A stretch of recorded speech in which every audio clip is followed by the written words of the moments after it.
Bonjour et bienvenue au Café des Lyonnes. Bonjour Florence. Bonjour Alexandra. Alors ce matin, je suis ravie d'accueillir dans les fabuleux locaux de l'Intercontinental Hôtel-Dieu à Lyon Florence Brousset. Vous êtes hématologue. On va expliquer ce que c'est parce que tout le monde ne sait pas ce que c'est. Heureusement, d'ailleurs, j'ai envie de dire, peut-être que votre profession gagne à être connue, mais pas trop non plus. Et vous êtes la vice-présidente d'une association internationale qui s'appelle Women in Lymphoma. Donc en fait, vous êtes dans la recherche médicale, vous êtes spécialiste du sujet du lymphome, qui est un cancer. On peut expliquer peut-être en 2 mots ce que c'est, Florence, le lymphome ? Tout à fait. Alors, avant toute chose, je suis très contente d'être à l'Intercontinental et à l'Hôtel-Dieu en particulier parce qu'il se trouve qu'un de mes fils est né ici, à l'Hôtel-Dieu. C'est lyonnaise qui en a une histoire avec le lieu. Exactement. Et en fait, en tant que médecin, être dans un ancien hôpital et un hôpital qui date de centaines d'années en arrière, autant vous dire que c'est significatif. C'est extraordinaire.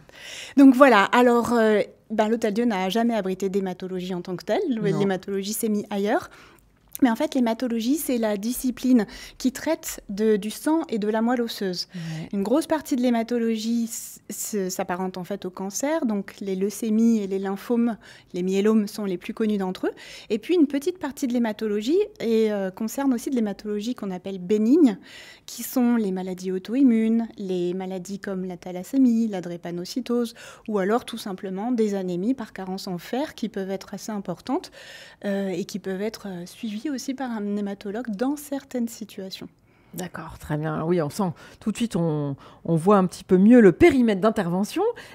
Florence, on va parler de la place des femmes, évidemment, dans le domaine de la médecine, dans le domaine de la recherche, dans la façon dont vous exercez votre profession, parce que vous avez plein de choses à nous dire. Et je sais que votre parcours est absolument passionnant.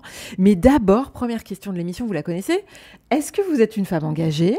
Et si oui, ça veut dire quoi pour vous, l'engagement ? Oui, je suis une femme engagée.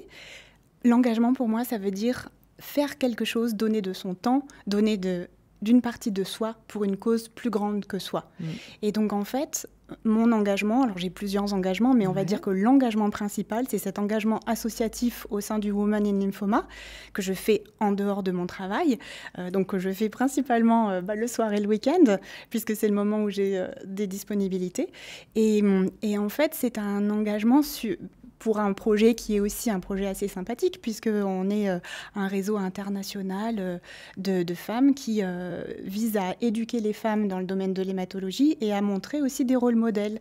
Donc en fait, on fait aussi des activités de webinars, donc de petits cours qui sont diffusés à des créneaux horaires un petit peu différents, des activités de mentorat qui peuvent se faire entre différents pays. Et puis, on essaye aussi de se regrouper de temps en temps lors des congrès d'hématologie pour tout simplement discuter entre nous.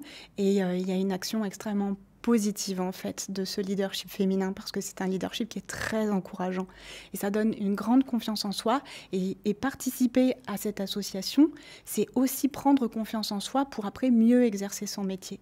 Donc en fait, mon engagement, c'est de contribuer à faire vivre cette association, donc évidemment à trouver des sous, faire en sorte qu'elle soit structurée, l'animer, trouver des intervenants, trouver des programmes et puis aussi essayer d'innover dans la façon de gérer les programmes, en sachant que quand je vous disais 70 pays, eh bien c'est beaucoup de langues, beaucoup de créneaux horaires, beaucoup de femmes qui ont accès ou pas accès à un pouvoir de décision propre et être capable d'être assez inclusif aussi au niveau de la participation et de la composition du Women in Lymphoma. On a des régions du monde pour lesquelles on n'arrive absolument pas à aller, qui sont les régions du Moyen-Orient et les régions d'Afrique. Et sinon, tout le reste du monde, on a beaucoup de participants et de participantes. D'accord. Néanmoins, on voit bien qu'il y a des obstacles qui sont encore importants dans certaines sociétés sur rien que le fait d'être associé au mot femme. Ah oui. Mais Florence, en vous écoutant, parce que, ok, cet engagement, mais en fait, je me dis, les journées ne font que 24 heures. Vous avez quand même un job qui, à la base, est super engagé parce que vous sauvez la vie des gens. En tout cas, vous essayez. En plus de ça, ça veut dire que vous consacrez encore du temps à une mise en réseau, ok, le partage du savoir, mais vous n'êtes pas fatigué des fois ? Alors, ça m'arrive d'être fatiguée. Après, vous savez, toute personne, et vous aussi, on dit toujours, c'est qu'une question d'organisation. Donc, j'ai des listes de partout, j'ai un agenda Outlook intégré dans ma tête, et puis j'organise. Oui, mais je veux dire, par là, en fait, ça apporte quoi cet engagement? Parce que qu'est-ce que ça m'apporte? Il y a presque une question de, je sais pas, d'urgence à faire tout ça ou... Eh bien, en fait, la fatigue, elle est effacée par le plaisir de la réussite de l'être ensemble. Et à titre personnel, qu'est-ce que ça m'a apporté et qu'est-ce qui fait que maintenant j'ai envie de m'engager d'autant plus qu'accepter le poste de vice-présidente, pour le coup, c'est s'engager plus en termes horaires. Eh bien, en fait, ça m'a apporté de la confiance en moi. Ah, c'est vrai? Ça m'a vraiment apporté de la confiance en moi. En fait, toutes ces femmes qui, autour de moi, m'ont encouragée à parler anglais, alors même que moi, je trouvais que mon anglais, il était pitoyable, à participer à certaines activités, alors que je trouvais que je n'étais pas la plus grande des key opinion leaders, à donner son avis sur un certain nombre de choses. Eh bien, en fait, vous voyez, cet encouragement permanent de cette fameuse sororité, c'est quelque chose qui développe.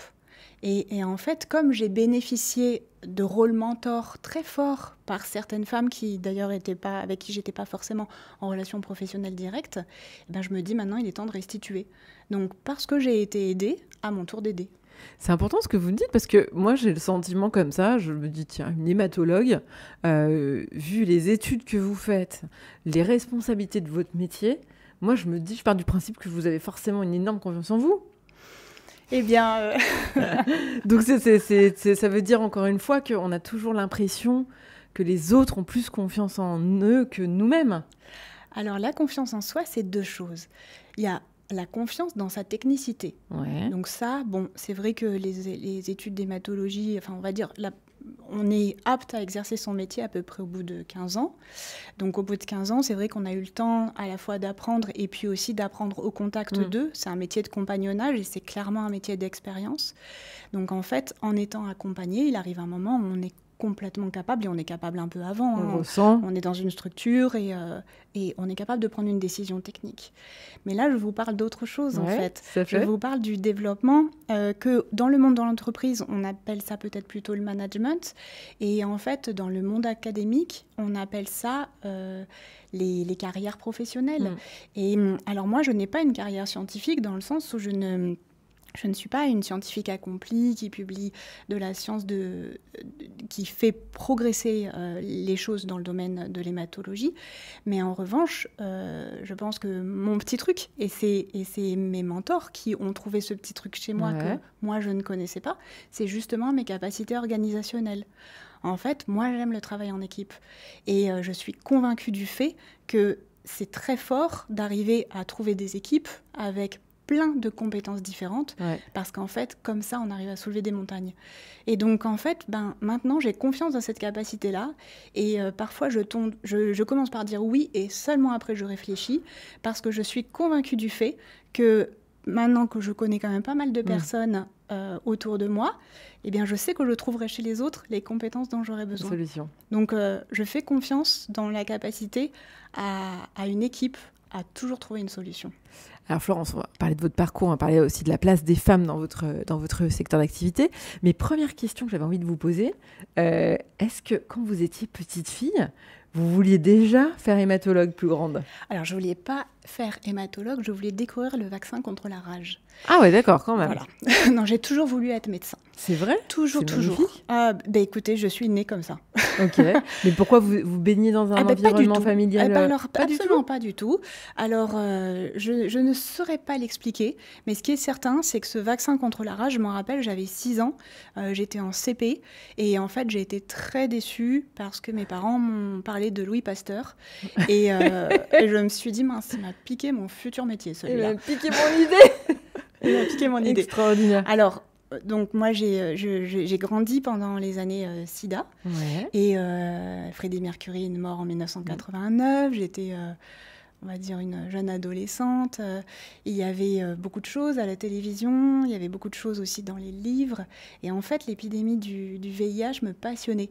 Je ne savais pas ce que c'était, je ne comprenais pas. Mais j'ai eu une fascination pour cette épidémie, pour à la fois la particularité de la maladie et pour le côté épidémique, Oui, avec la une portée. transmission qui était un peu honteuse, dont on ne parlait pas trop dans ma famille, pas bien, on ne oui. comprenait pas bien.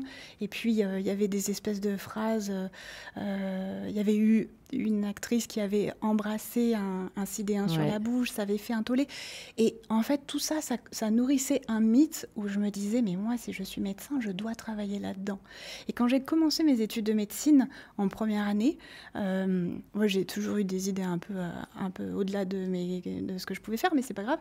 Je me suis dit, je veux travailler pour l'OMS, l'Organisation mondiale de la santé, parce que c'est justement une organisation mondiale qui travaille sur le côté épidémique. En fait, je me suis dit, les frontières, c'est une vue de l'homme. Oui, c'est ça, c'est une vue politique. C'est une vue politique. Et en fait, ce qu'il faut, c'est travailler pour l'humanité. C'est ça qui est intéressant. Tout de suite, vous avez vu grand, vous étiez...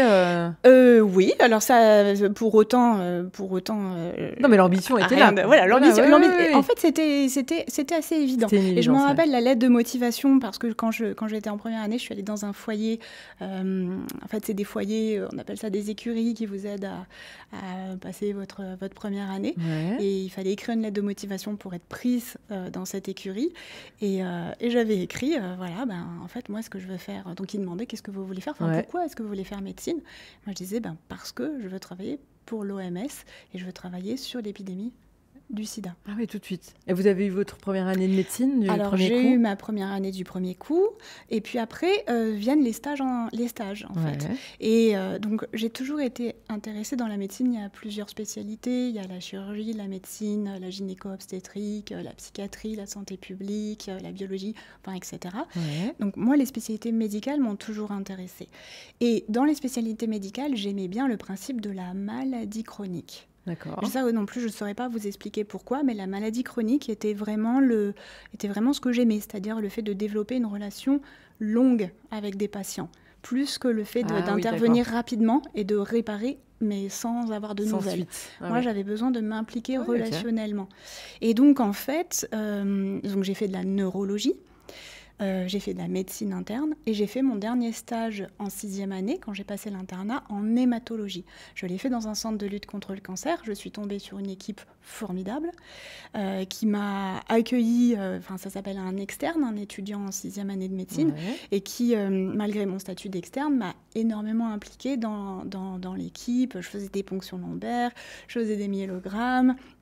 Je faisais la visite, il m'expliquait les effets secondaires des chimiothérapies et j'ai même pu commencer à parler de protocoles de recherche clinique avec des patients en tant qu'externe, si vous voulez. J'accompagnais, j'étais juste observatrice.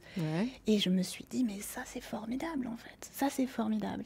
Et quand j'étais donc externe en 6e année, il y avait un protocole de recherche clinique qui donnait aux médicaments atteints de leucémie myéloïde chronique, une maladie rare, mais complètement incurable, il y a 25 ans en arrière, on proposait un médicament qui s'appelle l'imatinib, qui a après s'est appelé le Glivec, et puis qui maintenant a plein de petits frères un peu différents. D'accord. Et en fait, ça a été une révolution thérapeutique, ce Glivec, parce que de malades qui devaient avoir des greffes de moelle osseuse avec des chimiothérapies très lourdes, c'est devenu des patients qui prennent des comprimés.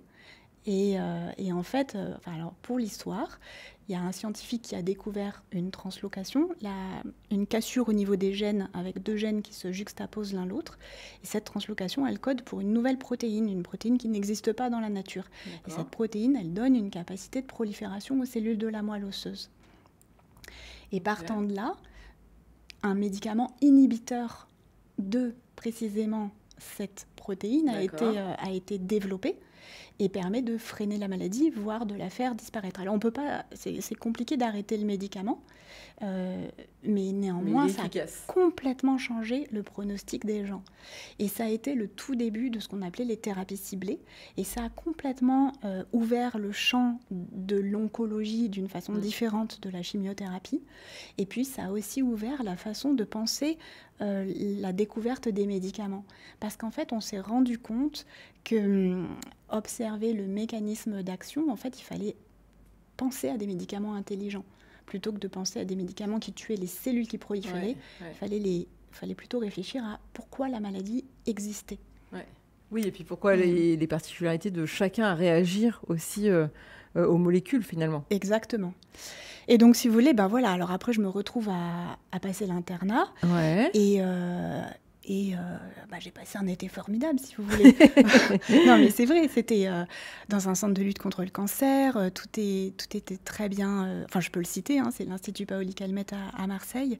C'est un très bel établissement. Ouais. Tout est organisé au niveau de la recherche et du soin. Et donc, dans une équipe formidable qui m'a vraiment donné envie, en fait. Donc après, quand j'ai eu les résultats de l'internat, j'ai choisi l'hématologie. Ok, de manière assez évidente. De manière assez évidente. Mais à vous écouter, je me dis, mais il y a quand même un aspect, c'est pas trop difficile d'être confronté à ces patients à qui d'abord on annonce des choses qui sont pas des bonnes nouvelles quand même, pas toujours. Et puis il y a aussi, on doit affronter des cas où ça se passe pas bien. Comment on gère ça? Parce que ça doit être... Alors là, c'est la touche sensible. Ouais. C'est en fait la confrontation à la mort et malheureusement quelque chose à intégrer dans la pratique médicale, au moins dans les disciplines d'oncologie. Et encore une fois, c'est pas quelque chose qui se fait beaucoup par l'éducation. Donc c'est beaucoup quelque chose qui se fait finalement par l'exposition, par l'accompagnement. En sachant qu'au début, on fait beaucoup d'erreurs, parce qu'au début, on est convaincu du fait que les patients doivent connaître toute la vérité, et cette vérité, elle est très crue à entendre. Et puis, on ne se rend pas compte de l'altérité, de l'anxiété qui accompagne les mauvaises nouvelles, de la difficulté à entendre et à comprendre et à intégrer. Et donc au début c'est très difficile. Pendant mon internat, j'ai eu plusieurs situations où j'ai vraiment voulu arrêter la médecine parce que je me suis dit, tu ne peux pas être plus nuisible que tu es là pour soigner les gens, tu n'es pas là pour leur provoquer des traumatismes épouvantables. Donc, j'ai eu des moments difficiles. Après, heureusement, et maintenant je pense que c'est beaucoup plus en place dans les hôpitaux, mais déjà à l'époque, il y avait une psychologue absolument formidable qui s'occupait des patients, mais qui, les infirmières lui avaient dit écoute, je crois qu'il faut que tu t'occupes de Florence parce que là, il y a urgence. Oui, donc il y a besoin, en fait. On n'est pas on a besoin d'un accompagnement. D'accord. Okay. On a besoin d'un accompagnement, et c'est là où le rôle de l'équipe est important. Et en fait, alors quand on est interne, on se retrouve quand même pas mal tout seul à faire beaucoup de choses, mais de temps en temps, l'équipe est là pour aider, justement pour prendre le relais dans les situations difficiles, parce que on peut s'effondrer. Et puis, il y a le transfert. Hein. Donc, quand on est interne et qu'il faut s'occuper d'une personne de 19 ans et qu'on a juste quelques années de plus et qu'il faut l'accompagner dans la mort, c'est pas évident. Non. Et puis, quand on a des jeunes enfants et qu'on a affaire à une maman qui a des jeunes enfants qui ont le même âge, c'est très difficile en fait, parce que ça va au-delà de la technicité. Et on peut pas non plus dire tiens, viens me remplacer. Non, on est engagé auprès de ces patients, donc il faut... ça met longtemps. Ça c'est le plus long en fait. La technique médicale, ça vient avec le travail, mais ça vient avec beaucoup de questionnements, beaucoup de lectures, des questionnements spirituels, des questionnements philosophiques obligatoires aussi, et puis le fait d'en parler. Alors, vous savez que l'exutoire classique chez les médecins, c'est aussi... ça n'existe plus, mais les salles de garde, le cynisme, on va dire. Oui, il y avait cette forme de protection aussi. Cette forme de protection. Et puis, de temps en temps, il faut boire un coup, quoi. Ouais. Oui, il faut arriver à décompresser et puis à rire de situations. Voilà, parce qu'il faut remettre de la distance, en fait. Alors, je ne sais pas s'il faut remettre de la distance, mais il faut aussi intégrer qu'il n'y a pas d'erreur. Que, en fait, la mort n'est pas une erreur du médecin. Parce qu'il y a un ego trip très fort quand on est médecin, de se dire qu'en fait, on peut réanimer quelqu'un. On sauve la vie des gens. Donc, en fait, quand on a commencé à réanimer et se rendre compte que son action permet de continuer la vie de quelqu'un, on se dit j'ai un super pouvoir. Et donc, quand ce super pouvoir il ne marche pas et que la personne meurt, qu'est-ce que j'ai fait de mal, en fait?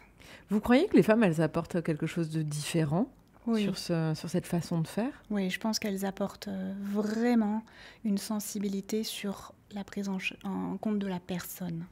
Alors, je ne dis pas encore une fois que ça c'est mitigé, mais c'est vraiment une question de personnalité. Les hommes sont plus techniques et les femmes sont plus sur la prise en compte des petites choses de la vie Parce qu'être malade, c'est aussi intégrer le fait qu'on doit garder ses petits-enfants et que si on nous donne une chimiothérapie ce jour-là, alors qu'on avait prévu d'aller garder ses petits-enfants, en fait, c'est compliqué d'être malade dans ces conditions-là. Et c'est pas... est-ce qu'il y a une façon de modifier les choses qui font que ça peut convenir un peu à tout le monde? Voilà, cette douceur et cette façon d'enrober un peu ou de prendre en charge le parcours des patients du moins mal possible, dans les conditions qui existent, etc. Je pense que ça, c'est assez féminin. Donc vous avez poursuivi votre parcours. Qu'est-ce qui a été le plus difficile, maintenant que vous regardez les choses avec un peu de recul, dans votre parcours? Est-ce que le fait d'être une femme, c'est encore un sujet et c'est plus difficile pour une femme qu'un homme de progresser dans les échelons, je ne sais pas comment on appelle le professorat, enfin je ne sais pas si j'imagine qu'il y a tout un tas de protocoles. Est-ce que c'est plus difficile ou est-ce qu'aujourd'hui c'est plus un sujet? Et est-ce qu'il y a des gens qui ont particulièrement compté dans votre parcours et qui ont été là pour vous tendre la main? Et est-ce que c'était plutôt des hommes ou des femmes? Alors pour répondre à votre première question, eh bien je vais vous tout simplement vous restituer les résultats d'un questionnaire qu'on a mené avec le Women in Lymphoma, cette association d'hématologues et de chercheurs en hématologie. Donc c'est un questionnaire qu'on a diffusé à la fin de l'année 2024 où à peu près 350 personnes ont participé, des hommes et des femmes, sur un certain nombre de mécanismes qui permettent de comprendre le leadership féminin et le fait d'exercer la profession d'hématologue. Donc il y a 34 pays qui ont participé. Et donc, en fait, concrètement, il y a un petit peu plus de femmes qui sont hématologues que d'hommes. Ça, c'est dans toutes les régions du monde. États-Unis, Europe, Amérique latine, Australie. Il y a plus de femmes qui sont hématologues que d'hommes. Mais il y a plus d'hommes qui sont en position de leadership que de femmes.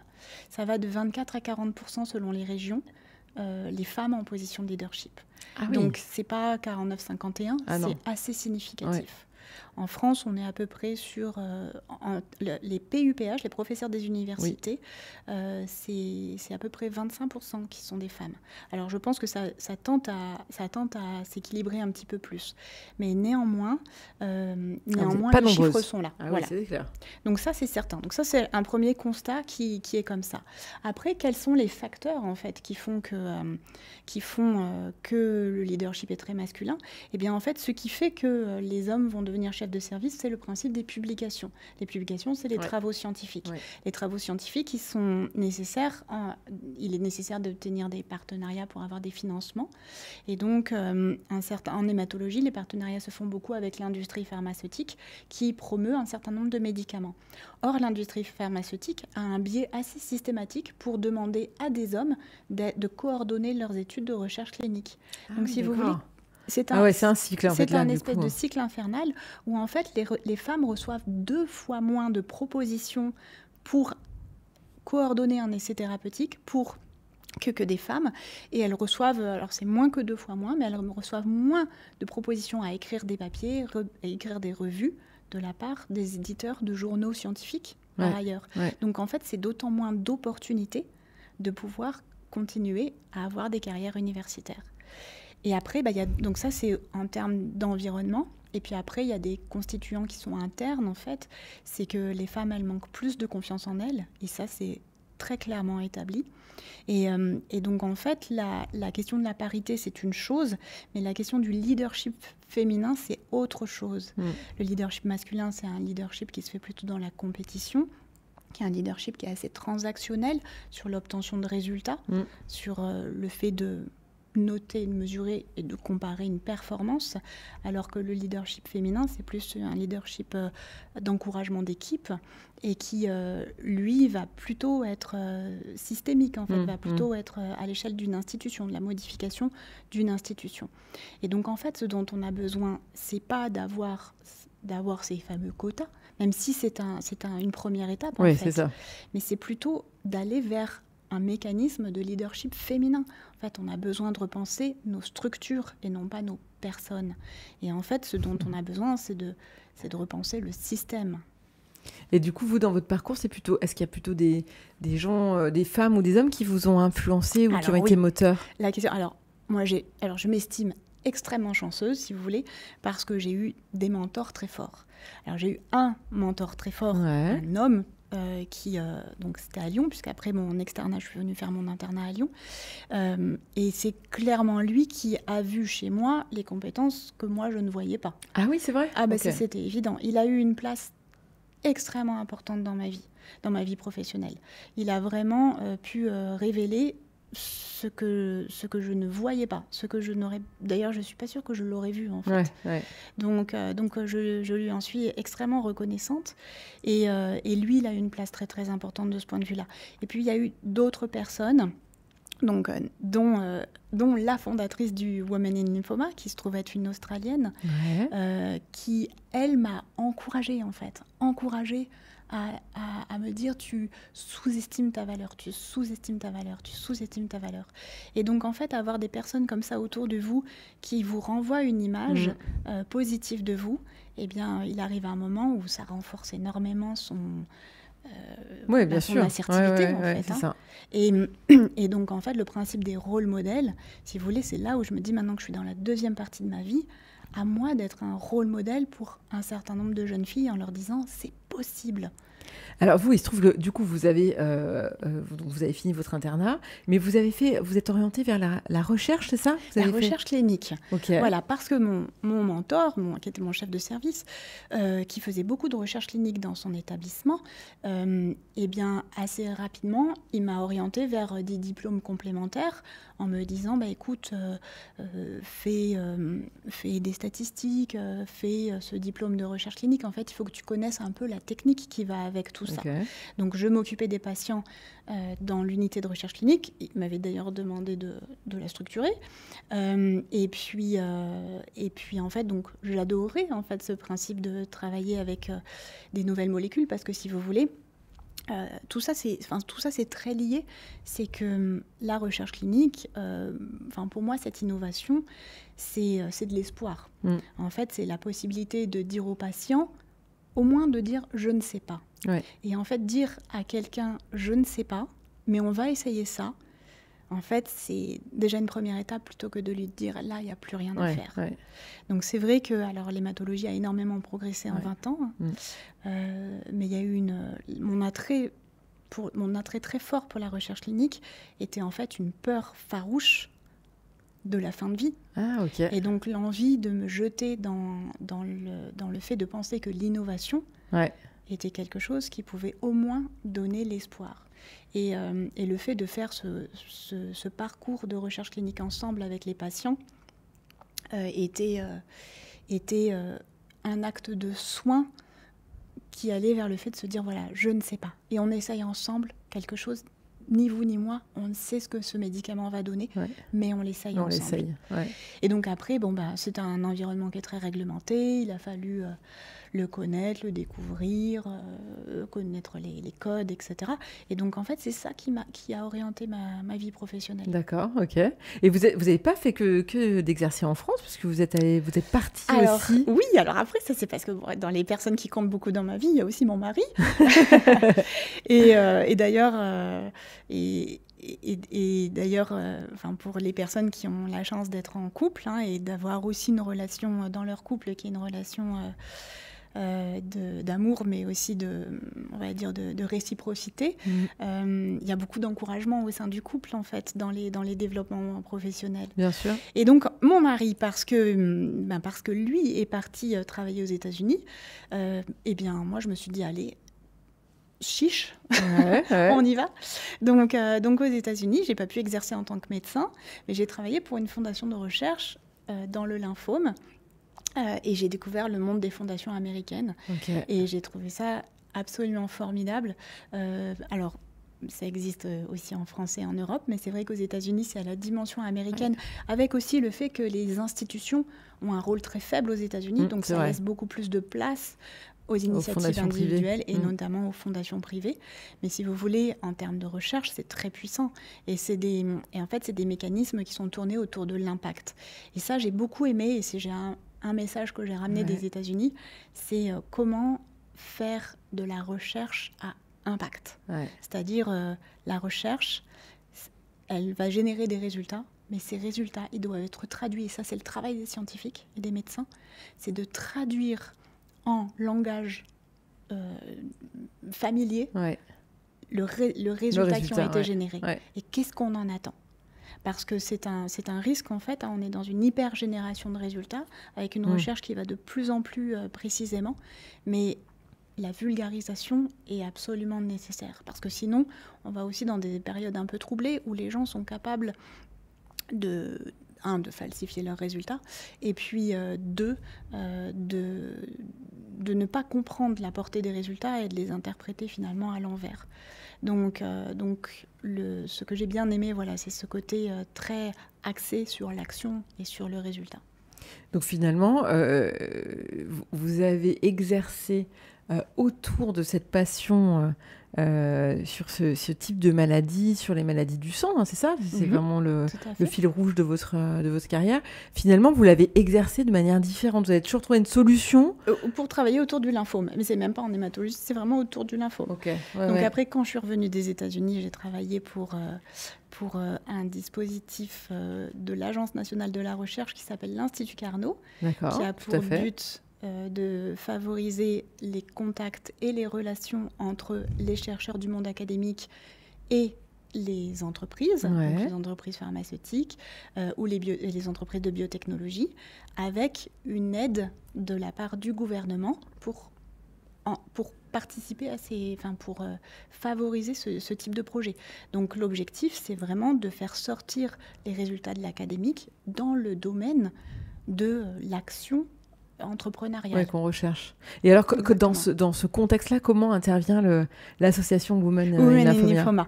Alors, l'association Women in Lymphoma, donc c'est principalement des actions d'éducation et de mentorat. D'accord. Et en fait, ce qui est important, c'est de continuer toujours à garder à garder autour du lymphome la communauté, bien sûr, les plus en pointe, et puis la communauté la plus à la pointe possible. Donc en fait, le Women in Lymphoma, en dehors des actions d'éducation, en dehors des forums de mise en place de mentors, qui peuvent se faire à la fois au niveau médical ou au niveau scientifique, c'est aussi c'est très animé autour des congrès de médecine et autour des congrès d'hématologie en particulier, où les personnes vont aussi essayer de faire en sorte, par exemple, de dénoncer quand il y a trop d'hommes ou quand il y a exclusivement des hommes qui animent une session scientifique, quand il y a exclusivement des hommes qui sont appelés à rédiger les articles qui vont être lus dans les congrès, quand les revues éditoriales des grands journaux sont très majoritairement constituées d'hommes, eh bien, si vous voulez, il y a aussi un aspect de collecter les données.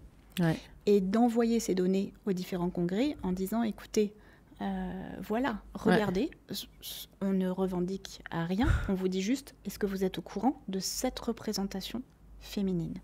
Et en fait, par ces différentes actions, donc à la fois en essayant d'augmenter la croyance et la compréhension du leadership féminin chez les femmes, et de l'autre côté, en essayant d'agir avec des chiffres et des objectifs chiffrés de façon très scientifique, on va dire, c'est comme ça qu'on essaye petit à petit de faire bouger les choses.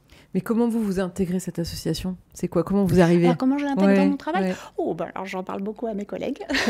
Non, mais comment vous êtes arrivé à ça? Je veux dire que c'est la présidente qui est venue vous chercher? Alors, si vous voulez, en fait, cette association elle a été fondée en 2019 lors justement d'un congrès d'hématologie, quand en fait les seules personnes qui présentaient des résultats scientifiques ou donc qui étaient invitées à présenter des résultats scientifiques ou qui étaient en train de présider les sessions étaient des hommes. Alors je ne dis pas qu'il n'y avait que des hommes, mais il y avait une majorité écrasante d'hommes.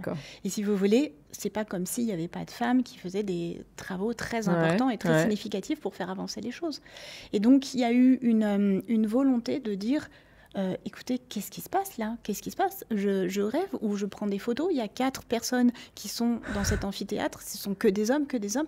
Et donc, en fait, il y a eu plusieurs femmes qui, entre elles, ont commencé à s'envoyer des textos, des SMS en disant « je suis dans telle session, que des hommes, je suis dans telle session, que des hommes, je suis dans telle session, que des hommes ».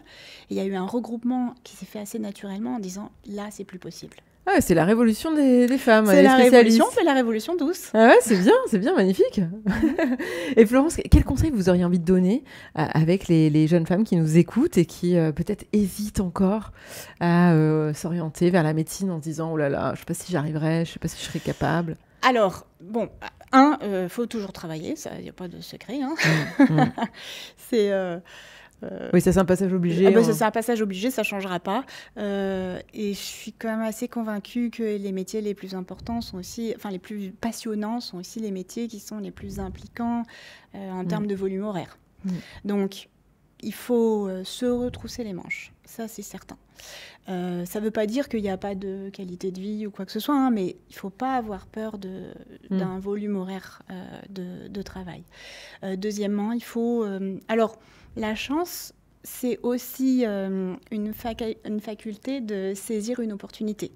Donc, mais c'est vrai qu'il faut avoir la chance de tomber sur des mentors. Je pense que c'est très important de tomber sur des rôles modèles qui permettent de façonner et déjà d'ouvrir des postes, pas les ouvrir, mais de les attirer, d'ouvrir des perspectives, permettre un chemin professionnel, et puis qui permettent en fait de développer en faisant construire sur un certain nombre de projets, donc des publications ou des implications dans des organisations de services ou des implications dans des organisations de recherche.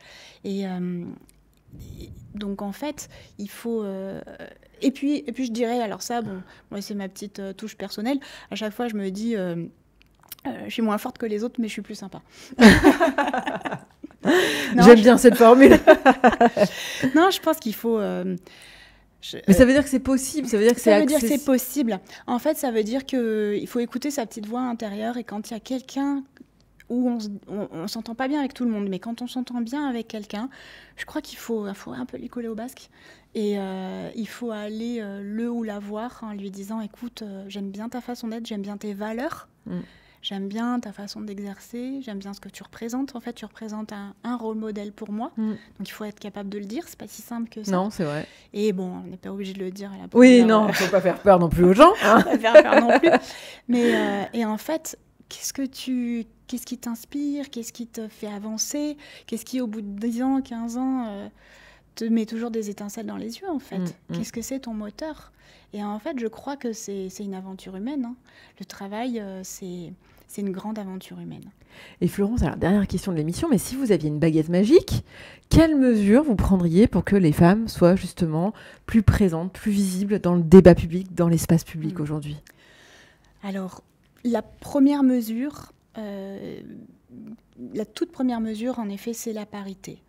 Mais après, je crois que c'est vraiment l'éducation, la compréhension chez les hommes et chez les femmes des éléments du leadership féminin, de ce fameux leadership inclusif, empathique, et qui va vers la réussite collective, sans compétition, sans guerre, sans menace territoriale, sans vouloir se mettre en avant à titre individuel. Et en fait, pour vous dire à quel point j'en suis convaincue, en fait, 70% des hommes sur Terre, maintenant, sont gouvernés par des gouvernements qui sont autocratiques ou type autocratique, en fait. En tout cas, pas démocratique. En tout cas, pas démocratique. Donc, et ça, c'est un phénomène qui est apparu sur les 20 dernières années. C'est vrai. On traverse une crise climatique. On a détruit la plupart des espèces qui vivaient sur Terre. On va vers une destruction de nos ressources, on va dire, on va vers des temps féodaux. Et je suis assez convaincue que les conséquences, en fait, du modèle qu'on vit à l'heure actuelle, c'est un modèle qui est un modèle de leadership très masculin, où tout le monde se fait la guerre, tout le monde souhaite avoir ce que l'autre a. Et en fait, il y a très peu de réflexion à l'échelle collective si elle n'est pas imposée finalement par le système dans lequel on est. Il y a très peu de réflexion au niveau institutionnel. Alors en France, on a l'énorme chance d'avoir un très fort point institutionnel. On a quand même un gouvernement qui encore et beaucoup nous aide au niveau de l'éducation, de la santé, de la justice. Et on a complètement perdu le sens de cette immense chance qu'on a dans nos institutions. Il y a beaucoup de pays qui ont perdu leurs institutions. En fait, ils ont perdu la capacité à être ensemble.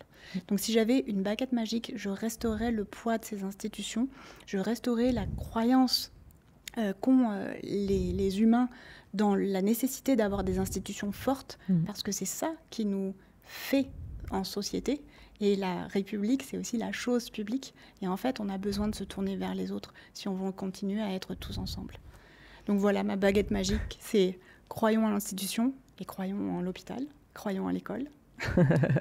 Florence, merci beaucoup d'avoir pris de votre temps pour venir partager votre parcours et cette dimension de réflexion qui va, je pense, nous poursuivre tout au long de la journée. Merci infiniment d'avoir suivi ce numéro du Café des Lyonnes. Bonne semaine à tous et moi je vous donne rendez-vous la semaine prochaine pour un prochain Café des Lyonnes. Au revoir Florence. Au revoir Alexandra, merci beaucoup.